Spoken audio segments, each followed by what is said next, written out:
The first lecture, which is really basic, and hopefully for a lot of you this will be basically a revision. We're going to talk about the fundamentals of GI radiography and fluoroscopy. Basically, this is the barium talk. And we're going to begin, as usual, with some unknown cases. These are embedded in the lecture, and I'll come back and tell you the answers at the end as well. This is the first one, upper GI study in a neonate with breathing difficulties. Second unknown, 76-year-old woman with epigastric pain and weight loss. Water-soluble upper GI in a 94-year-old woman with severe acute abdominal pain. Number 4, 74-year-old woman with a remote history of cervical carcinoma. And finally, 85-year-old man with weight loss. 2 images from a barium enema, double contrast. Okay, those are the unknowns. As I say, I will come back and tell you the answers at the end. The objectives here are to look at the differentials and some of those ant-mini cases within GI radiography and fluoroscopy that are likely to come up in the boards, and to just go over the information that might come up in the associated discussion. Some general tips I would give you for Louisville is to avoid long differentials. If you're 90% certain of a diagnosis, for example, if you're shown an apple core lesion of the colon, that's a colorectal carcinoma. I wouldn't give a differential unless pressed because it's just so obvious, and the danger of giving a differential is you start to look uncertain and it looks like you don't know what you're looking at. And so if you're really certain it's most likely one thing, just say that one thing and let them draw out differentials if they want. So always is also worth considering in general the kind of best and worst case scenario. Could it be a fake out? Could it be something benign?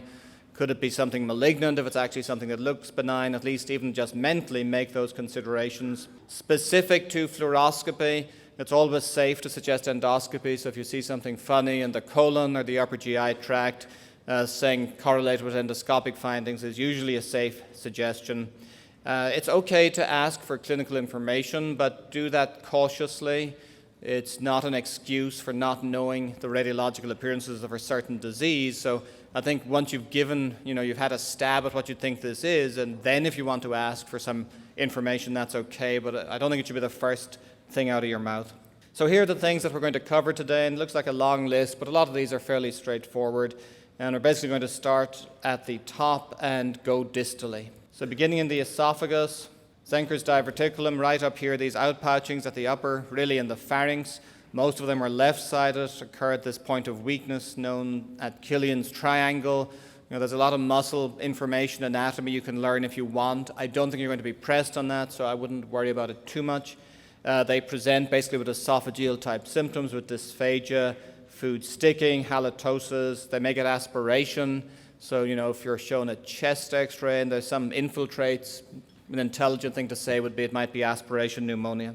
Here's another image. So these outpouchings, upper esophagus, these are Zenker's diverticulum. You might be shown this. This is feline esophagus, a sort of horizontal corrugations in the esophagus. It's normal in the cat, hence the name feline esophagus. Usually a normal variant, can be seen allegedly in reflux and scleroderma. The one case I've seen that was a really good example was in a patient with Crest syndrome, interestingly, so maybe there is association with connective tissue disease, but just be aware if you see this or shown it, feline esophagus. Moving downstream a little bit from the Zenker's diverticulum, pulmonary artery sling. This is a infant with difficulty breathing. You'll notice it's at least semi-lateral, so here is the trachea anteriorly, so this is an anterior indentation on the esophagus, and that's an important observation. Determine if you see what looks like an extrinsic vascular indentation, is it in front or behind? Because the anterior indentation is likely to be a pulmonary artery sling. A posterior indentation is likely to be an aberrant right subclavian artery. The aberrant right subclavian is usually asymptomatic, so we'll often see it incidentally in adults. The aberrant pulmonary artery causes both breathing and swallowing difficulties because it presses both on the developing trachea and on the esophagus. And actually, oftentimes, their respiratory problems dominate, but they present in infants because of that. And requires surgical treatment, unlike the aberrant right subclavian, which is usually, as I say, an incidental benign observation. Here's a little bit more of a lateral view. Here's the spine. Here's the esophagus. You see this indentation, smooth indentation. You can see it's anterior and therefore is most likely an aberrant left pulmonary artery. Here's the aberrant right subclavian. As I mentioned, it's posterior to the esophagus, so vascular indentation posteriorly, think aberrant right subclavian. Said to have a 1 in 200 prevalence. I'm not sure I see it quite that often, but it's still something we do see occasionally. If it's got a sort of dilated insertion, which is a CT observation or an MRI observation into the aorta, that sort of dilatation, focal dilatation, is known as a diverticulum of Cummerell, so that's a term might come up in discussion. Clinical features, it causes so-called dysphagia lussoria sometimes, so oftentimes it's asymptomatic, more commonly and incidental. Lussoria means freak, and in this context we're talking about freak of nature in the congenital malformation sense. And airway symptoms are rare because this is posterior, it's not pressing on the trachea. If you're shown this or you see what you think is a vascular impression, it's a good idea to suggest CT or MRI to confirm, either one, dealer's choice. Esophageal stricture, these are usually more distal. Two big causes, esophageal cancer and peptic stricture, that is the effects of chronic reflux causing stricturing. We occasionally see a corrosive ingestion as well, and so I think those are the ones I would remember and toss out. Yes, there's lots of other causes listed in Daynert and stuff, but these are the big ones. Accuracy of barium in distinguishing benign from malignant. It's actually not bad. If they look benign, they're likely to be benign. If they look malignant, they're likely to be malignant, and if they're indeterminate, most of the time they're benign. So even though, yes, of course, you're going to want endoscopy to be sure, you actually can have a good stab at telling whether they're benign or malignant just on the barium appearances. So this one looks pretty nasty, irregular, sort of tatty-looking mucosa, dysphagia, weight loss. I think you'd probably all guess that's a malignancy, and that's indeed what it was. Here's some other esophageal strictures: 41-year-old chronic reflux, 56-year-old with chronic reflux, and then 66-year-old with reflux and dysphagia. That one that's relatively smooth, got fairly smooth tapers, was a peptic stricture.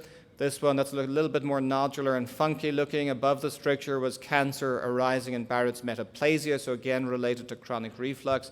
And then this sort of lobular to somewhat irregular mass here was indeed a cancer. Other things you may see more distally, so remember at the top end of the esophagus, that's a Zenker's diverticulum. At the bottom end, the things we see are called epiphrenic diverticula, meaning they're just above the diaphragm. Most of these actually are pulsion diverticula. The textbooks talks about traction and chronic mediastinitis or TB and stuff causing a pulling out of the esophagus. I've never seen that. All of the distal diverticula that I've seen are these so-called pulsion diverticula. That matters because they arise because there's a motility problem in the esophagus. So this isn't just a simple anatomic abnormality that you can fix by just cutting out the diverticulum. They also have a motility disorder, so you need to look carefully in real time at the motility of the esophagus, and they get treated by resection of the diverticulum and typically a myotomy to address the motility problem. Achalasia, again, this is a distal problem, so you get this spastic narrowing of the distal esophagus, a little bit like if you think of it like Hirschsprung's disease at the anorectal junction, causes gross esophageal dilatation. This is a classic chest x-ray for achalasia. This long air-filled tubular structure with you can see the border of the esophagus here, the wall of the esophagus. Classically, you're meant to have an absent gastric air bubble, so you look intelligent if you make a comment about the presence or absence of the gastric air bubble. Clearly, this patient didn't read the textbook because he has a gastric air bubble present. Barium. Then you get the classic sort of bird's beak or rat's tail sign here of the spastic gastroesophageal junction. And in addition, there's disordered motility in the esophagus. And you get a sense of that here, even on just this one static image, that this is a somewhat disordered esophageal motility. Here's a second case. Again, you got this funny shadow on the chest x-ray. This is a little bit more difficult to tease out perhaps, but again, classic appearance on the barium, dilated esophagus, tight distal stricture, sort of rat's tail appearance, very typical of achalasia. Again, you'll want to suggest endoscopy, make sure there's not a malignant stricture there, but it's highly unusual to get this degree of esophageal dilatation from anything other than achalasia. One more case, again, typical rat's tail here, and this one indeed did have the absent gastric air bubble on the chest x-ray. The one thing that looks a little bit like this, here's a funny structure here, it fills on the upper GI. This is a colonic interposition. Not done very much anymore, I'm not sure why, but it's an old operation for esophageal cancer where they bring up a loop of colon, bring it up into the chest, and as it were, replace the esophagus with colon. and looks a little bit like achalasia perhaps. So the one thing to keep in mind might be colonic interposition. Scleroderma, this is also characterized by a dilated esophagus that's somewhat patulous, usually not as dilated as achalasia. You also get a patulous GE junction with free reflux. Some of the distinction from achalasia, while they can look a little bit alike, but the distinction is partially on the dynamic imaging. The scleroderma esophagus has a patulous GE junction. The esophagus is poorly motile as against the dysmotile esophagus of achalasia. But this is the one other thing that you might be shown that looks a little bit like achalasia. So if they're pressing you and you thought it was achalasia and they're still pushing, maybe think about scleroderma. And there's another shot of that dilated esophagus, and you can see there's a widely patent GE junction distal to this dilated esophagus, so that would favor scleroderma over achalasia. Esophagitis, again, this is something you can get really hung up on, and what's the different characteristics of fungal versus herpetic and stuff. It's not something I see with any frequency, so that's not I wouldn't suggest you should waste your neurons on remembering that stuff, but just have a few things that are common causes of esophagitis: reflux, corrosive ingestion, and then in the immunocompromised patient, including HIV and the patients on chemo and so on, think about fungal and herpetic. And I don't think anyone's going to really push you on trying to tease these apart based on the imaging features. And on barium, then, what we see are this ragged, tatty-looking esophagus. You may see ulcers or not, and just, again, generically say esophagitis and suggest endoscopy. This was actually herpetic esophagitis, as it happens. Food bolus impaction. This was actually something I was shown in Louisville. Patient with acute dysphagia, and you see an obstructive filling defect, and you might think, is that a tumor or something? Keep in mind, could it be a food bolus? And in fact, Dr. Ball from Mallinckrodt pushed me on this particular issue here. Is there anything you can do to help these patients, in the fluoroscopy suite? And some people think if you give them physies and or buscopan, some kind of muscle relaxant, that you can actually help passage of this food bolus. So, if that comes up, that's something you might suggest. You might wonder, does food bolus impaction mean that the esophagus, underneath that is abnormal? Is this a sign that they have an esophageal stricture or something? Turns out that's usually not the case. In this series of 17, 8 out of 14 had reflux, 5 of 12 had dysmotility, so they may have some problems, but none actually had a malignancy or a stricture. Here's a second case, again, somewhat dilated esophagus, patient had acute dysphagia after eating a steak. There's a lump of meat stuck here, so again, this isn't malignancy, it's a food bolus. So they might show you it, and keep that in mind as a potential differential. Diffuse esophageal spasm, this is another one of those motility problems where you get so-called corkscrew esophagus. So there is this diffusely abnormal spastic esophagus that doesn't really have good forward propulsion. It just goes into sort of diffuse spasm on swallowing, and again they present with esophageal symptoms. Manometry is the gold standard. It's mainly treated medically. At least in radiological usage, the terms corkscrew, nutcracker esophagus, diffuse esophageal spasm, we tend to use those terms interchangeably. I think some of the gastroenterologists perhaps will make distinctions, but I don't think you'll be expected to do that, and just be aware if you see this really funny-looking spastic esophagus, it's probably diffuse esophageal spasm. Here's another example, a sort of spiral appearance of the esophagus, pretty typical. And we do see this with some frequency, so even just in practice. So it is a real condition that is out there. And here's yet another case, diffuse esophageal spasm. Okay, moving out of the esophagus to the stomach. Don't forget gastric cancer. Of course, because so much of this is diagnosed by endoscopy, I think perhaps we tend to forget about it, but it is the second commonest fatal cancer worldwide.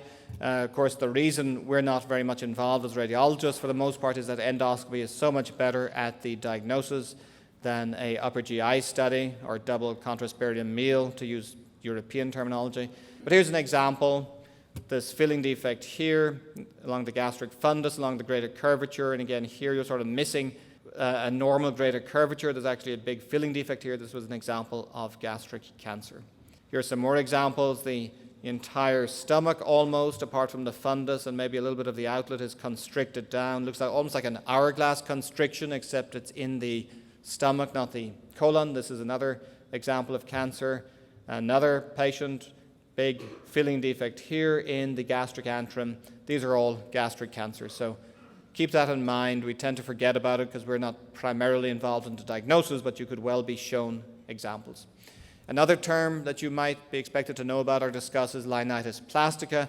This is a descriptive term for where you have a sort of what looks like a constricted, so-called leather bottle stomach. It just looks kind of featureless and it's all constricted. And that has a number of causes, but it basically implies a diffuse infiltrative abnormality within the stomach. And that typically will either be due to gastric cancer, or also we can get metastatic breast cancer doing that. And then there's some other causes: corrosive ingestion, lymphoma, sarcoid. I don't think I've seen any of those, but they're on the list as well. I've certainly seen infiltrative gastric cancer and metastatic breast cancer do this. Now, this was actually an example of gastric cancer. And here's an example, actually on PET-CT, of a diffusely infiltrated stomach in a patient with metastatic breast cancer. And you can see how hot it is on the PET scan. Thickened gastric folds, again, this is sort of a classic old differential. I'm not sure you'll be really pushed on this, but probably you should have a few things you can say about it. Common causes: inflammation, infiltration, including Menetrier's disease and varices. Keep that in mind. Maybe they're not really neoplastic thickened folds or inflamed thickened folds. Maybe it's really varices. In other words, not really thickened folds at all. Menetrier's disease, remember, is a protein-losing gastropathy. So the patient might be edematous. It's usually self-limiting if it occurs in childhood and progressive if it occurs in adults. So here's an example: 76-year-old man with dyspepsia. In this case, this was endoscopically proven gastritis with somewhat prominent gastric folds. What about filling defects in the stomach? Again, not something we see with any frequency, but you might be wise to be prepared with at least a small differential for this.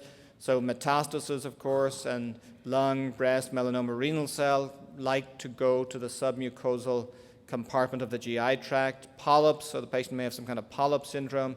This was actually, in this particular case, a patient with familial adenomatous polyposis.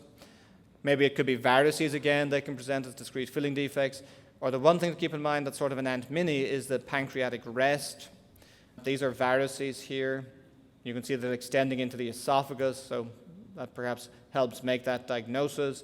And so the pancreatic rest is a ant mini. You get this sort of umbilicated filling defect on the inferior surface of the gastric antrum. You can see the little dot of barium here at the umbilicated portion. And it's an ectopic bit of pancreatic tissue, if you will, like a little pancreatic gland here with its own little duct opening into the stomach. So it's a very classic appearance if you see it. So it might be something you're shown. As I say, that one's pretty much an ant mini. Moving to the duodenum. Duodenal ulcer, again, not something we're really involved with. This, 40 years ago, people were making their career out of describing the upper GI appearances of duodenal ulcers and distinguishing of benign from malignant. We rarely see them nowadays, again, because it goes to endoscopy, but you might be shown one. So the appearance is of a little fixed focus of barium with a sort of constricted or scarred-looking duodenum around it. So, as I say, unlikely to be shown this. I think it would be a little bit unfair, but potentially might come up. So should be prepared for that, or at least offer that as a possibility. Since we're in the duodenum now, let's talk about perforation, because oftentimes perforation is due to a perforated duodenal ulcer, so it's probably as good a time as any. Of course, the classic appearance is we see free air under the diaphragm. So it's often in the acute setting when I come into the ED from a perforated ulcer. And the one thing you want to be aware of here is to look for potential haustral folds, because the one thing that can mimic free air under the right hemidiaphragm is a colonic interposition. It's not really a syndrome because I don't think it causes any clinical features. It's more an anatomic variant. So actually probably the term colonic interposition or under the diaphragm might be even a little bit better. In any event, look for haustral folds if you see what you think is free air, because maybe it's cheilitis. And they can be a little bit subtle, but if you look closely, there is some haustral folds in this free air that those of you up close can probably appreciate. The other thing you need to look for is wriggler sign, and that's when you see air on both sides of the bowel wall. You want to be careful. When you just get two opposed bowel loops, that's not wriggler sign. Or if you get fat adjacent to bowel loops, you can get a little bit of lucency that's not really free air. But if you look closely at this 77-year-old with pain after colonoscopy, and if we mag it up, if we go back for a moment, if you look here, there's a little triangle that doesn't belong. And if I mag that up for you, you can see this is a little triangle of free air. So if you're shown some x-rays and you're maybe given a hint that it might be perforation, look carefully for any potential little triangles of lucency that might be free air and wriggler sign. So what if, however, your patient has suspected perforation, you've done an erect chest x-ray, there's no free air that you can see, you've done a supine abdomen, there's no wriggler sign, what else can you do? Well, the one other thing you can do is a left lateral decubitus, and here it is, the free air. Though in real life, if you truly think the patient merits imaging for perforation, I think you should just go straight to CT, but that's somewhat of an aside. Here's a patient, 94-year-old with severe acute abdominal pain, water-soluble upper GI. They were concerned about perforation, and you might ask what is going on here. What's actually happening is here's the esophagus, the stomach, duodenal sweep here into proximal jejunum, and then this weird appearance here in the right upper quadrant is actually basically free leakage of contrast from a perforated duodenal ulcer surrounding the right lobe of the liver. So an example of perforation on an upper GI, not something you're likely to see in real life practice, but it is something that might be shown to you in Louisville. Similarly, they might show you something like this. This is free air with free fluid in a patient whose perforation, seen in fact on ultrasound, again pretty unusual. Now that does raise the issue as to what modality is the right test if you're concerned about perforation. And this is more general information, but the bottom line is if you're concerned about perforated ulcer, you should do CT because the primary sign is free air, and that's basically present in 100% of cases. If you give contrast at CT, you'll only see it leak out in about 70% of cases. Plain X-ray, we know sensitivity for free air varies a little bit, but certainly not better than 80%. And that's why I think if you're serious, you should go to CT. Ultrasound, not used a lot in the acute abdomen in the US, but in Europe they do, and they'll find free air about 55% of the time. So if you see it, fine, but it's not a good test. Similarly, upper GI, contrast leakage, only about 60%. Again, that goes along with the CT data. So again, if you're serious about a perforation, you want to go to CT. And while these other tests might show the diagnosis, they're not particularly sensitive. And don't expect to see contrast leakage, whether it's an upper GI or a CT. That's the one other important message to take home from that. Moving to the small bowel, you should again have a grasp of the different terminology of small bowel studies. Small bowel follow-through is basically where you give the patient, you do a regular upper GI, or not, as the case may be, but you give the patient a lot of barium, and you just follow it as it percolates down into the small bowel and take images, and when it gets to the colon, you're done, and then you can take your spot images of the TI or the 4 quadrants, whatever you want to do. You can do the same thing with EntroView, which is this agent that gives you allegedly gives you a little bit more distension because it's got some methyl cellulose in it, and it's meant to be a little bit more osmotic distension, and maybe it's a little bit better than the follow-through. And the final thing you can do is intubate the proximal small bowel and inflate a balloon in the proximal jejunum. So it's a nasogastric tube. You get it all the way into the proximal jejunum. You inflate a balloon and you put in contrast under pressure, and that's so-called enteroclysis. There are a few centers that still do a lot of this. I know Dean McGlinty in Indiana is a big advocate of enteroclysis and does both CT and fluoroscopic enteroclysis. It's not something we do very much anymore at UCSF, partially because the contrast agent is no longer made. That was kind of a good excuse to abandon doing it. It does give you beautiful pictures of the small bowel, but usually you're concerned about the TI, and by the time you get to the TI, it's probably not a lot better than these other two tests, and there's not a lot of data that the increased patient inconvenience and discomfort is really that merited in terms of the benefit. And of course, in this era, the other thing that has changed is the emergence, as you know, of capsule endoscopy. And this was a patient with occult GI bleeding. The patient does have a proven carcinoid in the TI, and it's in here somewhere. Can anyone see it? Probably not. If I mag it up and show you, it's actually this lucency. So I think that very clearly illustrates why capsule endoscopy has, to a large extent, become an important test for the investigation of things like occult GI bleeding and the possibility of occult small bowel pathology. All of that said, what kind of things might you be shown? Well, certainly Crohn's of the small bowel is a popular thing to show, and typically it affects the TI. You get the so-called string sign of Cantor. It is a transmural inflammation. It's chronic, recurrent, begins as aphthous ulcers, may progress to cobblestoning eventually. As I say, the radiology, you get these funky segments of small bowel, or any part of the GI tract, in fact, from the mouth to the anus, but typically affects the TI.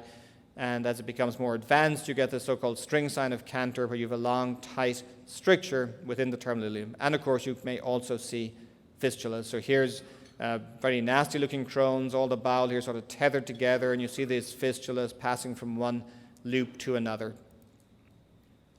Small bowel diverticulosis. This really is more proximal small bowel. You see these big outpouchings. This is not colon. These are outpouchings from the proximal small bowel. Typically older patients who can present with features of diverticulitis, hemorrhage, obstruction, perforation, or even malabsorption from bacterial overgrowth. And these, as I said, the classic appearance are multiple outpouchings on the mesenteric border. If in doubt, or if you're not sure that's what you're looking at, you can get a CT, and again you see these outpouchings from the proximal small bowel. Again, you'd have to look at other images, but I promise you this is indeed small bowel, not colon here. Scleroderma, somewhat a similar appearance. You get this sort of patulous small bowel if there's small bowel involvement, and you get these anti-mesenteric saculations that perhaps look a little bit like what I just showed you, but of course the bowel more generally is patulous as well. They're broad-based, so-called pseudodiverticula. Nodular lymphoid hyperplasia, and moving to things you might be shown in the small bowel. This is idiopathic oftentimes, sometimes associated with conditions such as hypogammaglobulinemia, lymphoma, giardiasis, and the classic appearance are widespread submucosal nodules. Commonly in the small bowel, they're really small, so you see these fine nodules in the TI in this patient. This was an example of nodular lymphoid hyperplasia. Here's a second case, more widespread, little fine small nodules, very typical. Main thing that you need to suggest is the possibility of working the patient up for these, as it were, secondary causes of this condition. Filling defects in the small bowel, and again, I know there's a lot of lists in the books about folds, thin folds, dilated, non-dilated. I would just keep it fairly simple. You know, we don't see that much small bowel pathology. I don't think you're going to be expected to be experts on this. Just have a few differentials, including, for example, this one on small bowel filling defects. Again, think about inflammatory things, nodular lymphoid hyperplasia, Crohn's disease. This was actually Crohn's. You can see the tight stricture, but with these little filling defects that maybe they're little eroded islands of mucosa. Who knows what they are pathologically, but they can certainly, Crohn's is a cause of filling defects. Infiltration. Maybe have a few of these. I have never seen any of these in real life, but I know they're in the books. And neoplasm, that's something to keep in mind. Lymphoma, polyposis syndrome certainly should suggest. Small bowel wall thickening. Again, just keep a few small things, small short differentials in mind. You get the kind of sawtooth or stack of coin appearances, which you can see here. Common causes, edema of whatever etiology, hematoma, Crohn's disease, and radiation. And don't forget hematoma and radiation. I think we actually do see that occasionally. And both of these oftentimes are both iatrogenic. Radiation certainly is, and hematoma, it's often patients who've got uncontrolled anticoagulation. So it's worth looking around to see if they've got a valve replacement or a defibrillator or something that might suggest to you that they have a cardiac problem and that they might be anticoagulated for that reason. Here's that same patient just magged up for those of you at the back showing the stack of coin appearances. And here's a second case, same thing. You get the kind of sawtooth appearance here of small bowel wall thickening. And also over here, this was the case of radiation enteritis in this patient who'd been previously radiated for cervical carcinoma. And here it is magged up for those of you who can't perhaps see it so clearly, this sawtooth or stack of coin appearance of small bowel wall thickening. And again, have a short differential to mind for that appearance.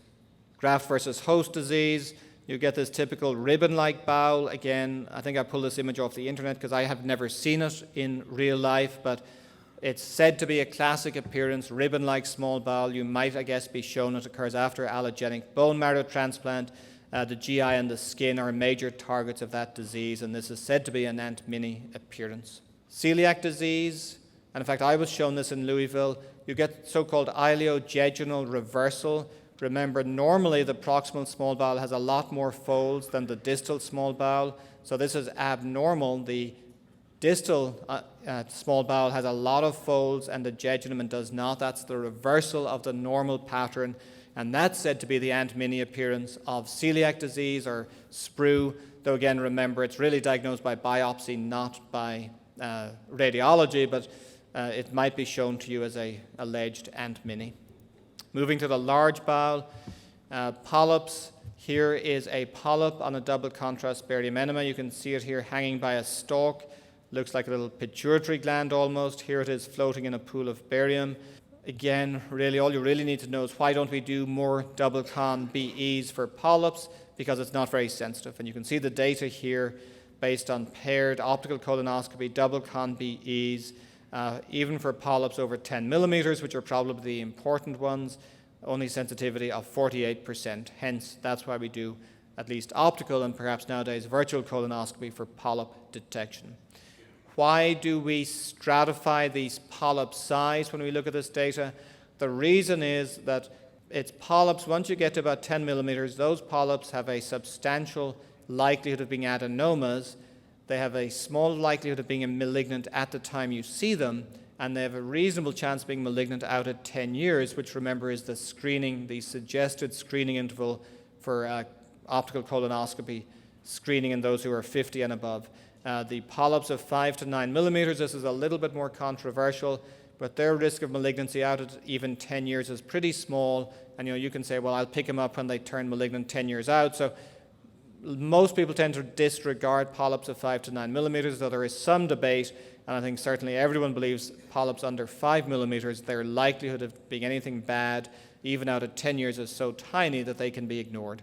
So you might want to be prepared, particularly as we're in the era of virtual colonoscopy, to have a little bit of a discussion about polyp and polyp size and what really matters. I think it's safe to say over 10 millimeters we definitely need to find, 5 to 9 a little bit more controversial. And just a reminder, here is a virtual colon of a polyp. I don't think you'll be shown one, but I suppose anything's possible. But just be aware of what a polyp looks like. It's not, I suspect if they show you one, it will not be something difficult. Okay, colorectal cancer, this would certainly be reasonable fodder for Louisville. So if you see the classic apple core stricture, you want to say colorectal cancer, patient needs endoscopy. Remember, most occur in the rectosigmoid, so look carefully. They can sometimes be difficult if there's overlap of bowel loops. And double con BE, interestingly, reported sensitivity only 85%. So you can certainly miss these, probably because sometimes they're subtle, sometimes they're hidden behind overlapping bowel loops. Here's another one, classic apple core appearance of colorectal carcinoma. Here it is up here. Here's a more subtle one. This is a malignant polypoid type of colorectal cancer. You see it as a sort of polypoid filling defect here, pulling in the wall just here. Here it is, and you can see how you could go by this on just the frontal view. You do need to be careful when looking at these images. Here's one more. This one is also more polypoid. This one was in the cecum. You get this filling defect, and here it is on the air-filled view as well. Since we're talking about the large bowel, let's talk about volvulus. This is where you get twisting of one portion or other of the colon, one of the intraperitoneal portions, and typically will either be the cecum or the sigmoid. Remember, the cecum in about 10% of the population is actually intraperitoneal and suspended on its own mesentery, so it can at least potentially twist around itself. Cecal volvulus typically presents as an acute surgical emergency in adults. It is a closed loop situation, so it's a surgical emergency. The classic so-called signs of abdominal radiography, you get a dilated bean-shaped loop. This is an example. I'm not sure it's particularly bean-shaped, but certainly if you see a grossly dilated loop in the upper abdomen of a younger patient, you should immediately think about cecal volvulus because it is an acute surgical emergency. And if you think about it, this may be one of the few situations where you might actually want to go to a fluoroscopy study, not to CT next, because CT, I think, can be complicated to trace the bowel loops around. But if you do as in this case, a water-soluble enema, follow the contrast back into the transverse colon, and it comes to a sort of beak here, that's very typical of cecal volvulus, and you're done. Okay, what about sigmoid volvulus? This is where the sigmoid, and this is actually commoner than cecal volvulus, this is where the sigmoid twists, typically, and it's clinically a different population. Typically, it's an older patient, often in a nursing home, often chronically using laxatives for constipation. So their sigmoid they have an acquired megasigmoid, and then it can easily twist around on the sigmoid mesentery. And they present with somewhat more subacutely oftentimes than the cecal volvulus, and you get this dilated, inverted U-shaped loop arising out of the left side of the pelvis. And so-called inferior convergence to the left of S1. So when you look, basically the root of the thing looks like it's in the left pelvis, which is what you would expect. You may see the descending colon behind the loop. Of course, the plain X-ray signs may get more complicated as the patient progresses to frank obstruction. If the patient is not strangulated, they can just be treated by tube deflation and come back and do an elective resection later. If you only do the tube deflation, they're very likely to recur. If it's strangulated, then it's a surgical emergency and they need to go to surgery straight away. Acute diverticulitis, you're unlikely to be shown a BE of this, but again, if you're shown something that looks a little bit like a cancer and they're pushing for a differential, maybe it could be acute diverticulitis. There is a little bit of overlap in appearances, though you'll notice it's not got the same shouldering as the apple core stricture, so that's something to keep in mind as a differential. But of course, typically now we would do CT for acute diverticulitis, not barium enema, which would actually in fact be relatively contraindicated because of the risk of perforating the acutely inflamed colon. This is a different complication. This is a abscess, diverticular abscess, so this air-filled structure that doesn't communicate is a abscess in this patient who was acutely unwell. Cystic pneumatosis coli, this is a Ant-Mini appearance, these grape-like clusters of air-filled pockets related to the colon, usually asymptomatic, associated particularly with chronic obstructive pulmonary disease, also some other associations I don't think that you necessarily need to remember. Here is the barium appearances, these multiple nodular projections into the colon, particularly the right colon, due to cystic pneumatosis coli. I guess you might, as a differential, suggest something like metastatic disease. I suppose metastatic melanoma or renal cell might produce a similar appearance, but if they are clearly air-filled on the plain radiograph, think of cystic pneumatosis coli. And it is different, of course, to ischemic pneumatosis, which is typically sort of curvilinear and doesn't have that nodular appearance. And, of course, the patient, in addition to the radiologic difference, the ischemic patient is going to be sick, whereas the pneumatosis coli patient is usually not. Do think about portal venous gas.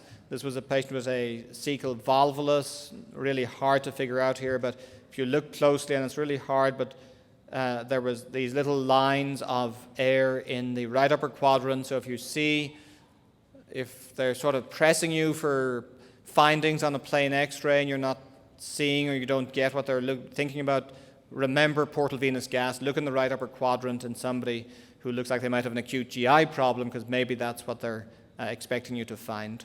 And it can be subtle. Ulcerative colitis, you get diffusely abnormal colon beginning at the anus, extending proximally. Let me mag up those images.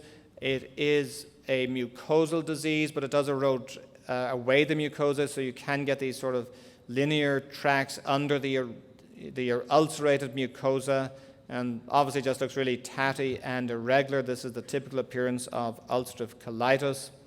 You can get pseudopolyps in the chronic form as the inflammation resolves and those little eroded bits of mucosa get left behind. They can form these filiform polyps, and that's very typical of chronic ulcerative colitis.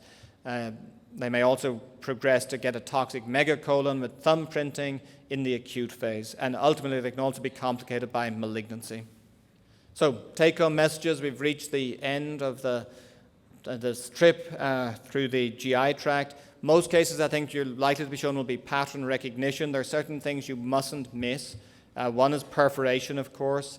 Volvulus, be familiar with volvulus. Do think about portal venous air. Do think about pneumatosis and look for that. In real life, don't forget retained sponges. You're not likely to be shown one, but it is the one thing on plain radiographs. This is a retained sponge here in a patient who has a complex fistula related to having a retained sponge. So there is on our UCSF website a gallery of what these things look like if you want to. So this is more for your real life practice more than for Louisville. For fluoroscopy, you don't want to miss malignancy. It's always safe to suggest endoscopy, and really, examiners know that GI fluoroscopy is not that commonly or widely practiced. You will be expected to, as I say, make these diagnoses, but this is probably not going to be the sort of pass-fail part of the process, so don't get too upset if things go off in one or two cases. The unknown cases, this was an aberrant left pulmonary artery in the neonate with an anterior indentation. The second unknown was gastric cancer. It's almost a linitis plastica. I'm not sure that's strictly an applicable term because the fundus isn't affected, but it almost looks like a linitis plastica with its diffusely narrowed appearance. This was a perforated duodenal ulcer. This was radiation enteritis. And case 5 was a colorectal carcinoma.